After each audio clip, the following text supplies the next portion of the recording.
नमस्कार, मी डी.एस. लोखंडे पाटील. चालू वार्तामध्ये आपलं सर्वांचं मनापासून स्वागत आहे. किशोर तिवारी यांच्या आरोपानंतर महाराष्ट्राच्या राजकारणामध्ये एक खळबळ आपल्याला दिसते. ती म्हणजे राजकीय चर्चा अशी आहे की किशोर तिवारी हे उद्धव ठाकरे सेनेतील एक नेते होते. ते विधानसभेच्या रणांगणात उभा होते आणि त्यांचा पराभव झाला. पराभव झाल्यानंतर त्यांनी उद्धव ठाकरे सेनेमधल्या काही नेत्यावरती गंभीर आरोप करत त्यांनी पक्षातून म्हणजे त्यांची पक्षातून हकालपट्टी केली आणि त्यांनी शिवसेनेमध्ये शिंदे यांच्याशी प्रवेश केला. त्यानंतर त्यांनी एक खळबळजनक असा दावा केलेला आहे की आदित्य ठाकरे यांना दिशा सालियान यांच्या प्रकरणामध्ये कधीही अटक होऊ शकते.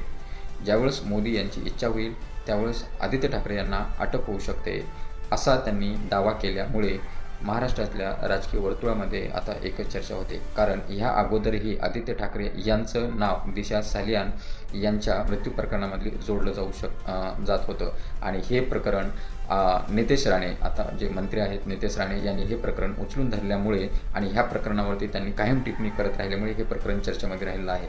आणि दिशा सालियान हे सुशांत सिंह राजपूत यांच्या मॅनेजर होत्या आणि त्यांचा मृत्यू हा संशयास्पद असल्यामुळे या सगळ्या गोष्टीची आता चर्चा होताना दिसते. यावरती आपलं काय मत आहे आपण कमेंट बॉक्समध्ये कमेंट करून नक्की कळवू शकता.